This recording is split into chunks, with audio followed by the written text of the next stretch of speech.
Jadi model sekolah Bali Mandara itu kan mesti harus seperti Taruna Nusantara. Jadi sekolah pilihan itu kan ya. Tapi sekarang model ini dipangkas, dipotong. Gimana tuh Beli Putu melihat? Jadi masalahnya apa sebetulnya itu kan ya. Yeah. Tapi kalau kita lihat dari tempatnya, sekolahnya itu tuh bagus sekali. Itu benar-benar sebagai suatu tempat studi yang bagus. Harus tahu juga apa sebetulnya masalahnya, kan kita masalahnya nggak tahu tuh kan ya. Kalau masalah anggaran kita cari. Pemerintah tidak terbuka dan tidak mau berdiskusi soal ini, padahal kritik itu banyak sekali. Ya, ini pemerintahnya harus terbuka, harus kita buka lah ini barang ini. Kan ini kan barang sudah jadi, sudah bagus, barang sudah jadi, sudah bagus. Kita harus buat model, jangan menjadi personal ya. Nah, ini kan harus kelembagaan. Karena sekolah ini adalah sekolah milik Bali, milik rakyat Bali. Rakyat Bali kemudian yang terlibat di sini. Jadi ini kita harus apa namanya, support sepenuhnya itu ya. Orang kayak Sahabat Cendekia, berjumpa lagi. Hari ini saya bersama Beli Putu Swaste. Semua orang pasti tahu Beli Putu Swaste nih. Orangnya kritis, kemudian solutif pasti ya. Memberikan kritisi kepada siapa aja. Kalau dirasa kebijakan itu tidak sesuai dengan kebutuhan publik, itu pasti akan dikritisi oleh Beli Putu Swaste. Hari ini kita akan berbicara soal pendidikan. Beli Putu, langsung aja nih. Quo Vadis pendidikan Bali, Beli Putu. Dengan situasi yang saat ini ada kasus atau ada isu soal SMA Bali Mandara yang kita dengar banyak melahirkan anak-anak miskin menjadi dokter, anak miskin menjadi sarjana. Tiba-tiba program itu sekarang hilang dengan dalih tidak ada anggaran. Beli Putu melihat seperti apa fenomena itu? Enggak, sebetulnya model ini kan kita model itu. Kita harus bermain di hulu ini kan ya. Jadi model sekolah Bali Mandara itu kan mesti harus seperti Taruna Nusantara. Jadi sekolah pilihan itu kan ya. Kalau pilihan bukan hanya tergantung orang strata sosial saja, itu nggak perlu. Tapi struktur pendidikan itu, lembaganya itu harus betul-betul hebat.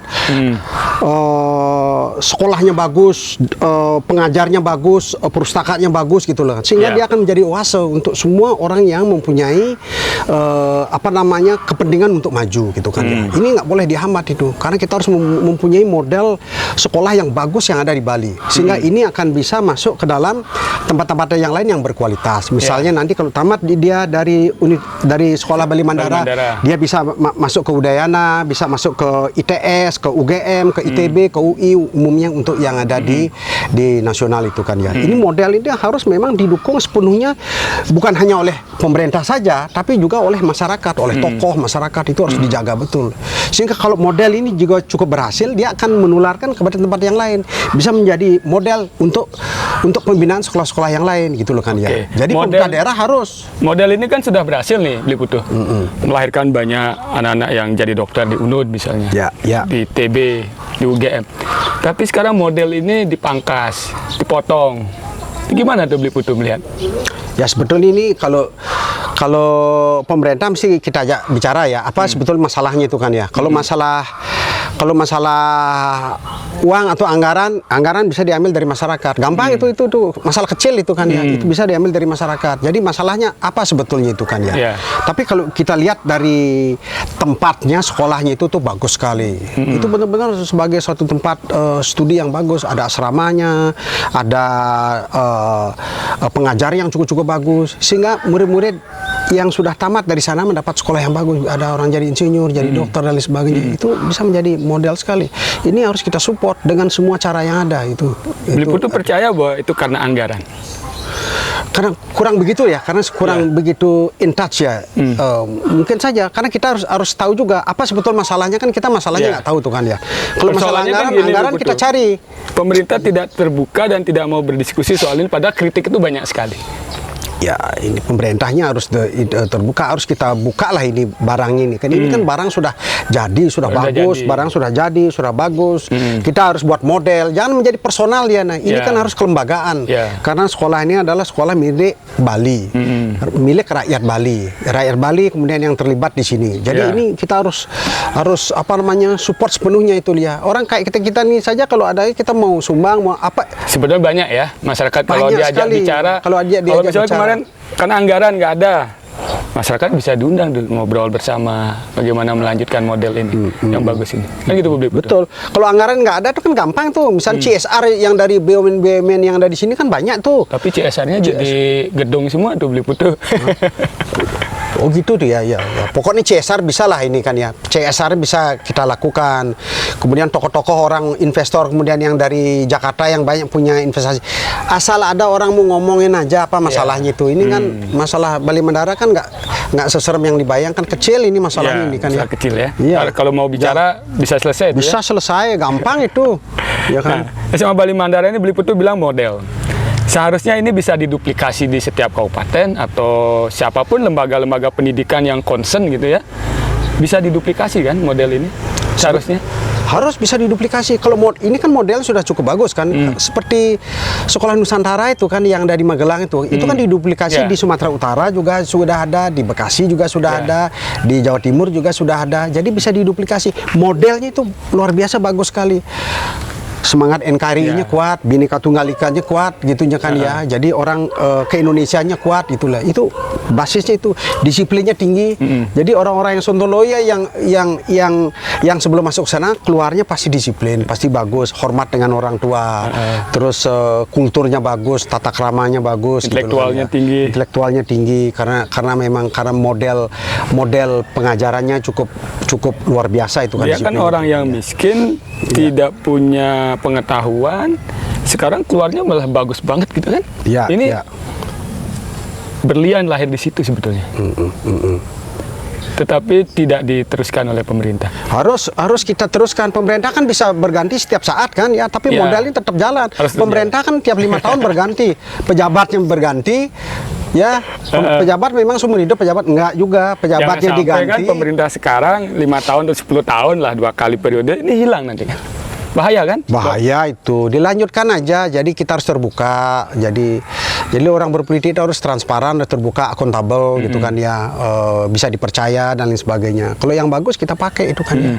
Kalau yang kurang bagus kita perbaiki sama-sama gitu aja kan ya. Bli Putu, saya mendengar juga selentingan bahwa ini karena beda tagline aja nih atau beda jargon aja nih. SMA Bali Mandara itu mungkin ada bau-bau rezim sebelumnya gitu. Sekarang karena mungkin saja beda visi atau beda tagline, ini malah jadi korban. Itu betul atau enggak cara berpikir pemerintah atau pemimpin seperti itu?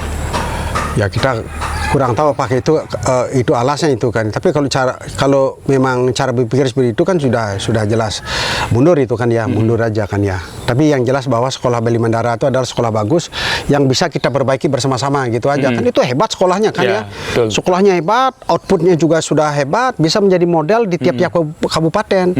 Itu juga untuk meredam kenakalan, meredam keradikalan di sana itu. Jadi orang bisa belajar tertib dan orang tua pun juga bisa merasa aman bahwa anaknya sekolah di sana karena outputnya juga cukup bagus. Itu loh kan ya. Kemarin itu ada sekolah Pak Ganjar bahkan datang ke sana studi gitu kan, atau dari kabupaten lain studi komparasi di situ, mau melihat bagaimana model SMA Bali Mandara ini berhasil melahirkan anak-anak cerdas gitu.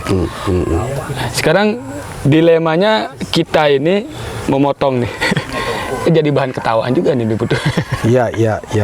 Itu yang nanti apa namanya kita cari tahu lah ya. Pokoknya itu Sekolah Bali Mandara itu kan nggak mungkin berhenti itu kan ya. Karena itu sudah menjadi milik masyarakat gitu kan ya. Pemerintahnya boleh berganti, tapi sekolahnya akan terus berjalan sampai sejauh mata memandang gitu kan ya. Itu sekolahnya bagus itu kan ya. Kemarin tuh saya antar Pak Ganjar juga ke sana tuh, kira-kira mungkin sebulan yang lalu ya, antar Pak Ganjar ke Jatiluwih itu kan ke hutan bambu. Karena pendidikan juga pendidikan alam itu juga ya. Jadi bawa dia ke hutan bambu, ketemu dengan masyarakat, dialog dengan masyarakat dan lain sebagainya. Jadi pendidikan di Bali Mandara juga pendidikan yang bersifat alam, bukan hanya pendidikan yang di kelas saja. Itu kan luar biasa bagus tuh kan ya. Itu yang harus kita pertahankan itu. Nggak ada sekolah yang seperti model Bali Mandara yang ada di Bali sampai saat ini itu kan ya. Sekolahnya outdoor juga, di samping indoor tuh outdoor juga, lebih banyak outdoor juga kan ya. Dan sekolah itu memang di tempat yang di luar pemukiman yang besar itu kan ya. Sekolahnya bagus, arealnya luas dan lain sebagainya gitu kan ya. Itu menjadi model paling bagus. Tapi nanti kalau ada kekurangan dari pemerintah, mesti harus kita tanyakan juga sama-sama. Kan kita juga bertanggung jawab juga dengan keadaan ya. Karena sekolah Balindara itu bukan hanya pemerintah saja, tapi swasta pun juga memang ikut berpartisipasi, ikut bertanggung jawab. Kan kita bayar pajak kan? Iya, betul. Ya. Pengusaha bayar pajak itu kan ya. Jadi pajak kita jadi apa kan begitu juga kan? Kita juga patut tahu juga kan? Ya harus. Dan juga berpartisipasi kan pihak swasta. Dan harus terbuka. Memang gunanya kayak LSM, kayak medsos itu ya gunanya untuk itu keterbukaan publik itu kan ya. Itu loh. Deh. Ya mudah-mudahan nanti pemerintah mau terbuka untuk berbicara masalah ini. Karena apa? Saya dengar bahwa rekrutmen siswa baru di SMA Bali Mandara sebetulnya mulainya di bulan Maret itu sudah jalan. Tapi sekarang belum karena situasi yang kebijakan pemerintah yang seperti disampaikan di awal tadi. Nah, kemudian begini Bli Putu, kita bicara soal pendidikan, pendidikan Bali yang ideal buat Bali itu apa sih sebetulnya? Untuk meningkatkan SDM kita supaya punya daya saing, misalnya daya saing di bidang pariwisata, di bidang usaha, itu model pendidikan yang baik buat Bali itu apa sebenarnya? Sebetulnya model yang bagus itu harus ada pendidikan budi pekerti gitu kan ya. Karena kan itu yang kita kehilangan, rasa hormat orang tua, anak-anak dengan orang tua dan lain sebagainya gitu kan ya. Itu yang harus dasar juga ya kan ya. Pendidikan budi pekerti, pendidikan keterampilan di luar pada itu bisa kemudian kita lanjutkan itu kan ya. Karena untuk bersaing dengan dunia luar kan. Dunia luar yang sangat kompetitif sekali kan ya. Jadi pendidikan bahasa harus kita tingkatkan secara penuh. Tapi pendidikan keterampilan yang berkaitan dengan hospitality kan, Bali kan hospitality, harus kita tingkatkan. Yang berikutnya harus kita tingkatkan adalah pendidikan yang berkaitan dengan high tech gitu kan ya. High tech itu seperti yang dilakukan di dekat Budugul itu kan yang namanya Bali Camp itu kan ya. Bali Camp itu sudah bisa menjadi sesuatu yang luar biasa hebat sekali kan ya. Makanya sekolah hospitality yang ada di Bali itu kan sangat bagus sekali dipakai di banyak tempat, misalnya di kapal pesiar dan lain sebagainya itu.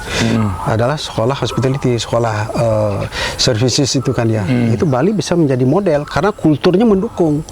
Itu yang kemudian salah satu harus ditingkatkan di samping sekolah-sekolah yang lain, misalnya sekolah-sekolah kedokteran tradisional gitu kan ya. Jadi pengobatan tradisional itu harus ditingkatkan itu kan ya. Itu sebetulnya yang harus kita ambil spesifik. Yang keempat yang harus ditingkatkan itu adalah sekolah-sekolah pertanian itu kan ya. Sekolah-sekolah pertanian kan hebat di sini kan ya. Sangat heterogeneous gininya itu kan ya. Macam tanaman dan lain sebagainya itu kan ya.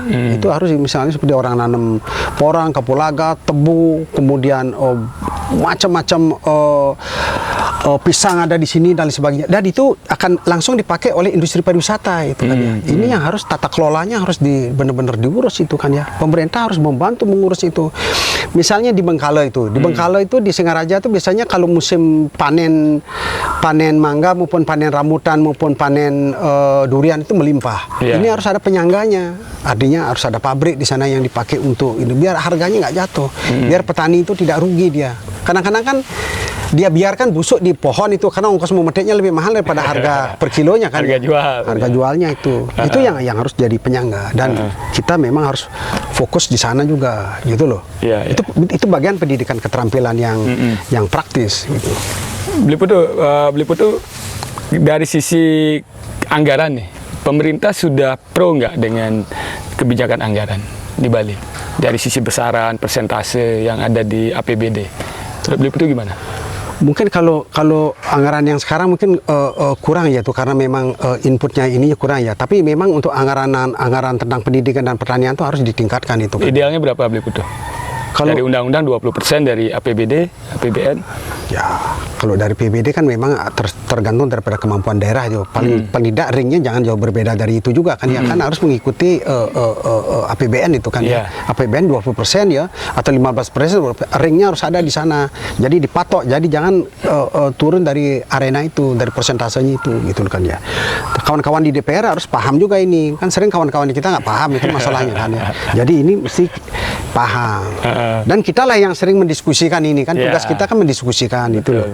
Ya kalau melihat sesuatu yang kebijakan pemerintah misalnya dalam pendidikan ini yang tidak relevan lagi dengan situasi sekarang, contoh lah kasus Bali Mandara itu pemerintah harus mau terbuka ya berbicara. Kalau Pak Putu misalnya diundang nih untuk berbicara dengan pemerintah, gimana Bli Putu? Oke saja, saya ngajak teman-teman lain, oke lah kita nih urunan misalnya untuk SMA Bali Mandara atau untuk kebijakan pendidikan kita siap bantu pemerintah misalnya. Oh, kalau diajak diskusi kan kita masalah pemerintah kita nggak tahu kan ya apa masalahnya itu kan ya. Kalau masalahnya tahu kita carikan jalan keluarnya kan ya kan, ya kan gitu kan ya. Masalah nggak tahu jalan keluarnya kan banyak orang mau bantu itu. Kalau memang kekurangan anggaran itu bisa kita tulis di mana di media-media di Bali Pos apa orang sumbang itu kan udah biasa untuk bencana alam orang nyumbang kan ya. Tapi mekanisme dan transparansinya harus terbuka itu kan ya. Apa masalahnya? Kalau masalahnya bahwa kurang anggaran banyak orang Bali akan sumbang. Keluar dari kantongnya sendiri kan nggak ada dari dulu kita lakukan itu kan ya. Itu sebetulnya yang harus dibuka itu. Dialognya itu komunikasi dua arah yang terbuka itu harus ditingkatkan itu kan untuk kepentingan Bali itu kan ya. Kalau Balinya berhasil kan pemerintahnya juga berhasil. Ya, kan betul. begitu kan. Oke. Sahabat Cendekia, jadi perbincangan singkat kita dengan Beli Putu ini sangat-sangat bermakna dan penuh pesan yang disampaikan oleh Beli Putu bahwa pemerintah sebetulnya harus siap berdiskusi, berbicara, ngobrol dengan masyarakat jika ada persoalan-persoalan kebijakan misalnya di bidang pendidikan karena keterbatasan anggaran. Pemerintah sebetulnya bisa bicara dengan masyarakat bisa dimintai masukan atau masyarakat bahkan bisa memberikan bantuan moral dan bantuan materi ya kalau masyarakat betul ada salurannya yang benar ya, jalurnya yang benar. Jadi demikian sahabat Cendekia, mudah-mudahan perbincangan singkat dengan Beli Putu dalam bidang pendidikan ini bermanfaat buat masyarakat Bali. Sampai jumpa sesi berikutnya.